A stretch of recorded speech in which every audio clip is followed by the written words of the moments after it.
All right, y'all. I realize I look real crazy right now, but it's fine. Welcome back to my channel. My name is Renee Elise, and this video is gonna be a little chaotic. We're gonna be all over the place, which I feel like is kind of normal, but you know, stick with me. So I have to go out of town tonight, and I won't be back home until Thursday afternoon. So I want to go ahead and film all of my content, edit it, and schedule it so that way I can make sure, again, I'm keeping my commitment to y'all, because see, I'm always thinking about y'all. So I figured for this first video, what it would be is kind of another get ready with me chit chat. I'm just gonna straighten my hair. I'm gonna put a little makeup on, and then I'm gonna start filming. Let's go ahead and get started, because I feel like I have so much I have to talk to y'all about. Like, life is just crazy. I'm sorry, y'all. I'm trying to change the temperature in my house. I can never get a good, temperature going in here. It's always either way too hot or way too cold. Like at night, I have to sleep with the air on, because if I don't, it's just way too hot. So all right, y'all, got this. I'm not gonna like lay it down with the got to be and whatnot like I would do if I was actually going out.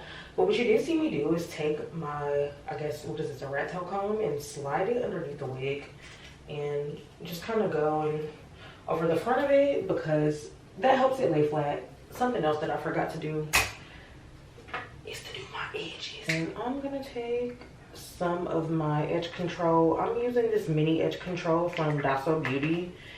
If you are a girly who like really likes braids, but you might have a dry scalp or psoriasis or eczema, or your scalp is just super sensitive, they have hypoallergenic braiding hair, which is super helpful for me, because I love braids, because low maintenance, super easy to change up the style and whatnot. But with me having psoriasis and eczema, my scalp is definitely one of those things that can kind of freak out, and the hypoallergenic hair helps me avoid that. I slept with my wig on last night, y'all. I do not even remember falling asleep. We were watching Talk to Me, and I was like, hey, I'm really enjoying this movie, but I know I'm about to fall asleep, so can we pause this? And then maybe like 2 seconds later, I will sleep for the night. So yeah. So I, didn't do what I usually do. So I'm just gonna go through and brush this. So y'all, it's crazy. Today is Monday the 18th, y'all. Christmas is in a week.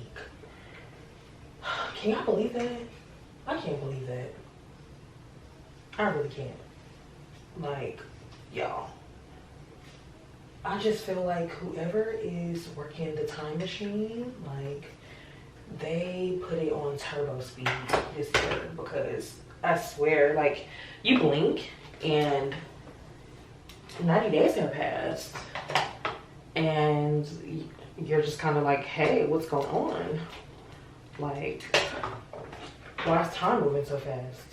So again, okay, so Johnathan Majors was found guilty of assault and harassment today.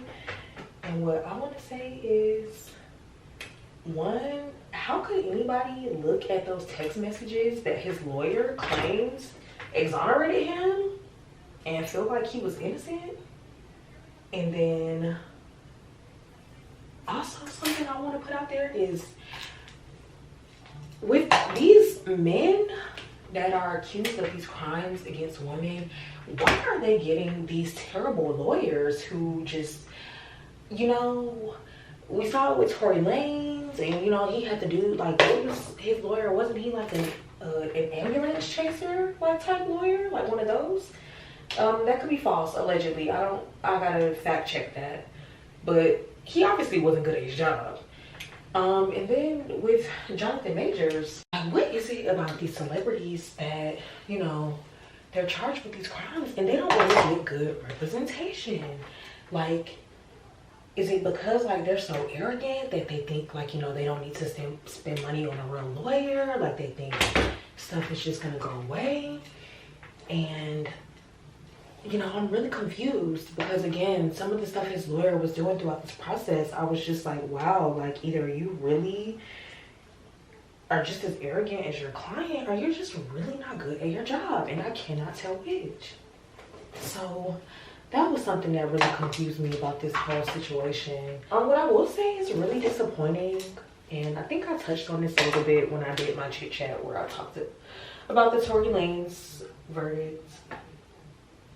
It's very confusing to me to see women taking the side of a man when he's accused of abuse, especially in a situation where there's lots of evidence that this man did in fact, you know, commit, you know, said crime or said allegation. I don't understand what would make a woman feel like your first reaction is to like defend someone that's not really a good person. If you feel like, hey, I, you know, want to wait for the facts, or I want to do this or that, I feel like, okay, but like maybe like just like be quiet. You don't have to speak out and try to detract from what someone has experienced or what someone has, or what someone's perception of a situation is. For me personally, I believe women. I do not, you will not see me speaking up for no man when a woman is coming and talking about being abused or being harassed. I have been harassed, I've been stalked, I have been physically abused, I have been emotionally abused, verbally abused, like you name it. I've been through it. And so for me personally, I just believe that even if I am, for some reason, let's just say someone does come out and speak out about abuse, I feel like even if I am skeptical of the woman's story, that's not something that I have to get on a platform, you know, and voice. I don't have to come on here and talk about how skeptical I am of this woman's, you know, situation. Or I don't have to get on Twitter or Instagram and do that. Everything that I think, maybe this is something that has come with age, because I will say this is definitely something I've struggled with in the past, but at my age now, I've just realized everything that I think doesn't need to be vocalized. Like, I don't have to say it. I feel like now people take so much pride and, oh, I'm so blunt, and I say everything that's on my mind, and it's like, well, you're really proud of the fact that, you know, you lack tact and decorum. Like, that's not a good thing. You shouldn't be bragging about that. You actually need to go see the lady. So that's just crazy to me. And then let's talk about friends too. Like, you know, allegations against your friends. Because I have a male friend that I have known, a male best friend that I have known since we were in middle school. So we've known each other for a very long time. Like, I want to say maybe since 7th grade. So what, 2005? So about almost 20 years. And he is a great friend. He is a great human being. And I have a lot of love and respect for him. And he's never done anything to me that remotely ever made me feel like I was in danger or, you know, of being attacked or abused. But also, at the end of the day, I don't know what he'd be doing when I'm not around. You know, I like to think that I know my best friend and that I know that he would never do certain things. But at the end of the day, again, like I said, I'm not there in a private moment. So if his girlfriend or if another woman was to come and say something, I'm not just about to jump off the porch and be like, hey, you know, I know him and he would never do that. Like, because I mean, I do know you, but I don't know what you would do. Like, somebody could come out with an allegation against me, and some of my friends, you know, might be like, you know, I know her, but like, at the end of the day, like, this was a private moment. I don't know what, you never know who somebody is behind closed doors. And so, like I said, I like to think that my best friend would never do anything like that. But like I said, sometimes you just gotta hold that down. And so it's really weird to me to see women going so hard for men that they don't even know personally. Like, you're just going so hard for the celebrity, and it's just like, why? You know, what are you getting out of it? Like, what do you have to gain? Like, are you on payroll? What's going on? Like, blink twice if you need me to come save you, because it's getting scary. You feel me? All right, so I finished my hair. So what I'm getting ready to do now is we're gonna go into my room, we're gonna go to my vanity, and I'm just gonna put on a little makeup, like nothing too dramatic. I'm not doing a full face, just a little something. So, all right, come on, y'all. I realized that what I just said might be a little off-putting for some people. And John, sorry to use you as my example. I just think in certain situations, I don't know, like, cause what do? You defend your friend, and then it turns out that they did do what, you know, what you're saying that they didn't do, or, you know, again, I just feel like for me personally, I'm just always going to have compassion and empathy for a woman that might have been in a tough situation, or, you know, experienced something that is really like demoralizing. You never really, I'm gonna start with my LA Color concealer in the shade Toffee, but you never really get over being abused. That's something that really sticks with you. And so again, like I said, I just feel compassion and empathy for anyone that has had to deal with that, whether you are a woman or a man. Because if the shoe was on the other foot, I would also feel the same way. So even if that person is a man, again, I still feel empathy, and I'm not just going to go, oh, well, you know, I like this person's music. You know, the person who is, you know, being accused of being an abuser, I'm not going to be like, oh yeah, I like their music, so I'm just going to overlook this and, you know, or ride for them. That's something I don't understand. Like, even with stan culture, like, I feel like, you know, everybody has their problematic phase, and with the rise of social media, you really get to see who your fave is, and that is a blessing and a curse, if you ask me.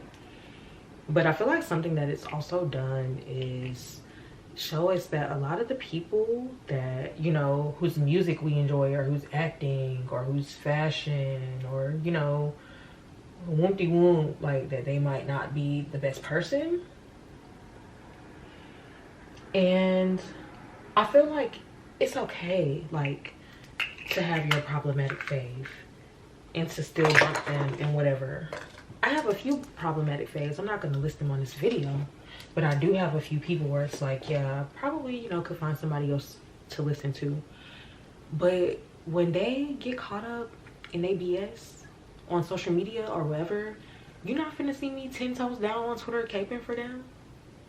You're not. Like, for one, don't you got PR people that you pay to do that? You don't need me to do that. And second of all, I do not know y'all. Like, I don't know these people. You know, I'm not gonna be on the timeline arguing with nobody over, you know, Beyonce or Jay-Z. Or when I see people doing that, I'm literally like, oh my God, like, you're 33. Why are you calling yourself like a barb and arguing over Nicki Minaj on Twitter? Like, that's scary. So I don't understand that. And like I said, it's okay to just say, hey, you know what, I like this person's music. They, you know, may not make the best choices in their personal life, but I still choose to consume their art. And okay. But again, I feel like you getting on Twitter or Facebook or Instagram or wherever the kids be now, TikTok, child, and like defending like these celebrities' honor is just insane to me. Like, there's got to be a better way. But that's just my little 2 cents about that. Like I said, I hope that I was able to, you know, verbalize how I feel about this. Again, like I said, it's just not in my place to call somebody that may be being abused a liar. I don't want to do that. Like I said, regardless of whether it is a man that comes forward and says he's being abused or a woman, I just don't think that that is something that people should be doing. And like I said, I'm sorry, but just when it is a woman that is being abused and it's other women that are on the timeline, like, people are still bullying Meg Thee Stallion over some little demon. And to me, it's just crazy. Like, this happened so many years ago. The man is in jail. Y'all need to get over it. Let it go. Let's all move on with our lives. Leave that lady alone. Stop terrorizing her. Let her live her life. And again, tell y'all faves to make better choices. That you got a direct line to them. Obviously, you on Twitter defending these people honor. Like I said, like, you got them on speed dial. Like, they got you on payroll. Well, tell them they need to make better decisions. Why is it that people just really don't want to take accountability? I could do a whole chit chat on, like, accountability, about how people just really love to play the victim, love to, oh, everybody did me wrong and I don't never do nothing to nobody. Like, oh my God, life is just so hard for me. Like, sweetie, life is hard for everybody. Everybody out here struggling. Everybody having a hard time. Please get over yourself. I think, not even trying to be funny, I think there is a lot of undiagnosed narcissism, like, going on. Like, people are running around undiagnosed. And I know that I did not go to school for psychology to be saying this, but just, that is the only thing I can think of to where people just, again, like I said, dodge any kind of accountability and just do not want to be held responsible for the consequences of their actions. Again, we were talking this morning. I woke up and I saw a basketball player, like, young dude, you know, got a girl pregnant, a little groupie, and then was trying to pay her to have an abortion, and she, you know, didn't want to have one, and it just was a mess. And I think that whole situation, first of all, is a mess. First of all, I'm 31, okay?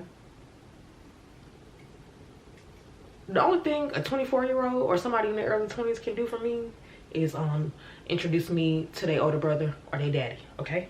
Because I can't do nothing with no 24-year-old boy. So first of all, older women, you know, the same way that I think it's gross when, you know, 33-year-old men are dating 18, 19-year-old girls, I also think it's gross when 33-year-old women are dating 18 and 19-year-old, you know, boys. Because that's what they are. They're kids. You're still a kid at 18. Legally, you're an adult, but, you know, in the mind, you're very much still a child. And a 30-year-old man or woman shouldn't have nothing to discuss with you. I have a cousin that I am a few years older than, and when we talk sometimes, I love my cousin to death, but I just be like, oh my God, like, I cannot imagine caring about none of this, like, you know. And it's stuff that, you know, when I was younger, it was such a big deal to me. Like, it meant the world to me. But now it's just like, oh my God, this is so stupid. Like, so I couldn't imagine, like, having to deal with that on a consistent basis because I'm scared to date someone that is my age. To these athletes of all ages, how many times are we gonna see a story about a dude crying or a girl crying because, you know, her baby daddy don't want her to have the baby, before y'all, like, start wising up? Because to me, again, you're young. Yes, you're young. Yes, you might be being manipulated and taken advantage of by someone older than you, but at the same time, you know, it's crazy to me when dudes be talking about some, oh, I'm not ready to have a kid, but you was ready to go up in that girl raw, and knowing that it could potentially lead to a child.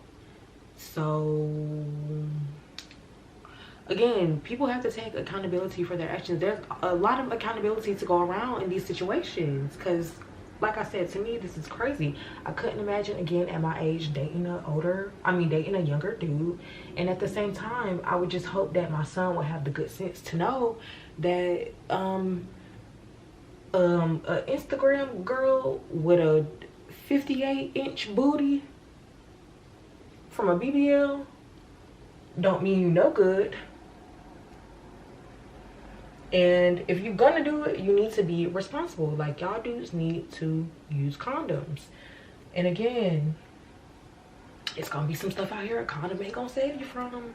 All right? See, anybody got time for all that? Y'all out here doing too much. Like, for real. Again, though, like I said, everybody just take accountability for your actions. That whole situation, like, it's clown central. It's clown city over there. Y'all, you sound ridiculous. I'm not trying to come off judgmental because I don't have all the answers. I'm still very much trying to figure this life stuff out. But some of the stuff I be seeing, it's like, it's crazy. It's crazy to me. Like, I can't, why you, girl? That don't make no sense. I'm gonna clean up my lash line in the bathroom. Just put my lashes with a Q-tip. Gonna put on some lip gloss. And so, guys, again, just a little chit chat for y'all, just a little discussion. Let me know how you feel about what I say in the comments. I'm gonna put a trigger warning on this just because I do discuss, you know, domestic violence and abuse, and I don't want anyone to, you know, hear something that they're not in a space to hear. If you enjoyed my video, make sure you like, comment, subscribe, share, tell a friend to tell a friend, and I will see y'all in the next video.